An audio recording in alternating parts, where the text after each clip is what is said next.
I have Disney Golf. Unfortunately, I was never able to play it, but you know, you play as Disney characters and you play some golf. Pretty good shit. Here's the Pac-Man Power Pack. This comes with Pac-Man World 2, Pac-Man World 3, and Pac-Man World Rally. And World Rally is the reason I bought this, because this is like 20 new at Walmart, and it was like 15 used for just Pac-Man Rally and like the play-in trades and stuff like that. Pac-Man Rally is really good. I haven't played the 2 Pac-Man World games yet, but I do intend on it.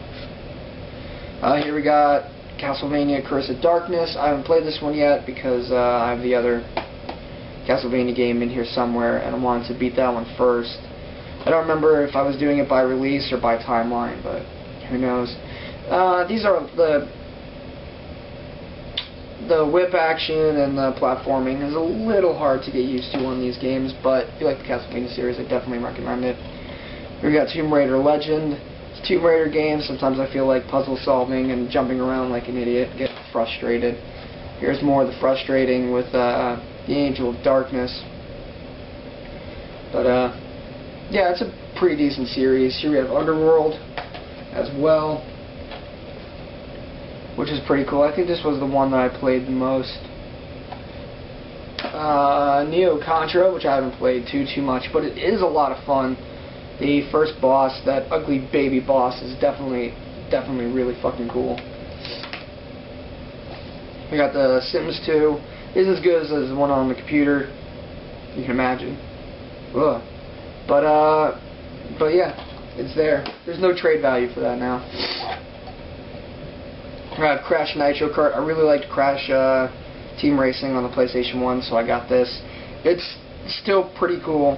I would definitely recommend it if you're a kart racer fan. Here's Crash Tag Team Racing as well. This one is a little bit broken. You can just kind of join forces with another person and then blast ahead of the pack. It's a little too easy to be cheap on that one. Alright, here's the other Castlevania game, which yet again is pretty decent, but the platforming is really frustrating, and like grappling things with your whip is also just a pain in the fucking ass. Here I have Persona 3 and Persona 3 FES. This is the expansion of this. I haven't used this yet because I wanted to beat the original game on the original. This is my favorite RPG. That's all I gotta say about that. Here I have Capcom vs. SNK 2, Mark of the Millennium. I actually liked this one. It was pretty good. You can customize them a little bit by changing colors and stuff like that, and I had a lot of fun with it. Bloody Roar 4. God, I love this game. I love the whole Bloody Roar series. This one is definitely up there. I had a lot of fun with this. Good head-to-head fighter, good movesets. Bloody Roar 3, as much as I do like the series, this one is probably my least favorite because the difficulty curve is just so fucked up in this one. It's frustrating, but it's still good. If you can get past it, you just pretend that you're going to get owned every round, even though you can beat most of the people hands down, and then it gets difficult. Alien Hominid, I bought this like when it came out because I've always been a fan of Newgrounds and stuff like that.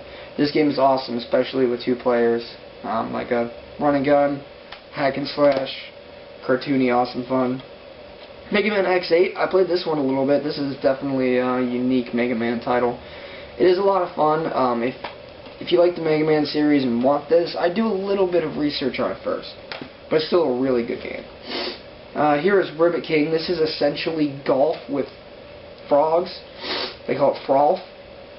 This is insane. This is a bizarre game. It has 2 discs. It was also released on the GameCube. If you want a bizarre game, I would definitely find Ribbit King. I got it for fairly cheap. Make sure you have the bonus disc though, because you do need it. Here is SNK Arcade Classics Volume 1. I'm sure they're not going to come out with a second one. This has a bunch of stuff. I've talked about this a lot before.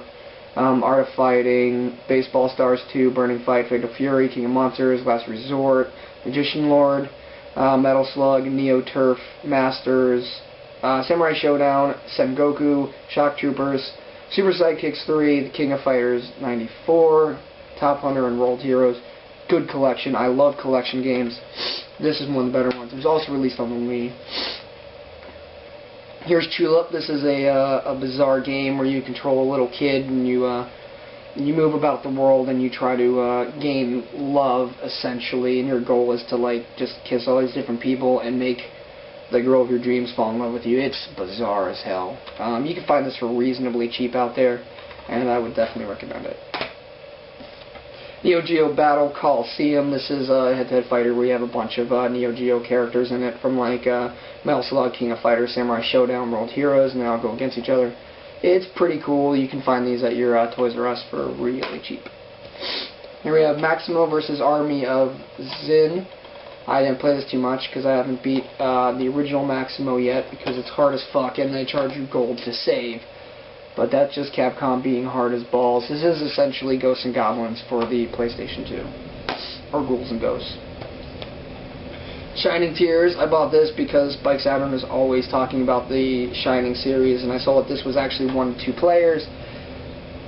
You probably know better than I do what 1 to 2 players in RPG means, and yeah, it's as disappointing as most multiplayer RPGs. It's decent if you play it alone, though. Here's Rainbow Six Lockdown. I like the Rainbow Six games. This was definitely a lot of fun, especially if you got the multiplayers going on it. Here you have World Heroes Anthology. It's just the head-to-head fighter games. It has World Heroes, World Heroes 2, World Heroes Jet, World Heroes Perfect. I love those head-to-heads. Metro Polishmania? This is a weird build a town type thing, keep it running game. Definitely bizarre as well. Has a sequel. I don't have it yet, but it's pretty cool. This game is definitely a lot of fun. If you're a bizarre game fan, pick that one up. 007 Everything or Nothing. I haven't played this yet. I just bought it because it was EA and I was into Bond games at the time. Heard it's not so good though. Sonic Heroes, I'm not sure if I traded this in before or not, but I always seem to have it no matter what I do.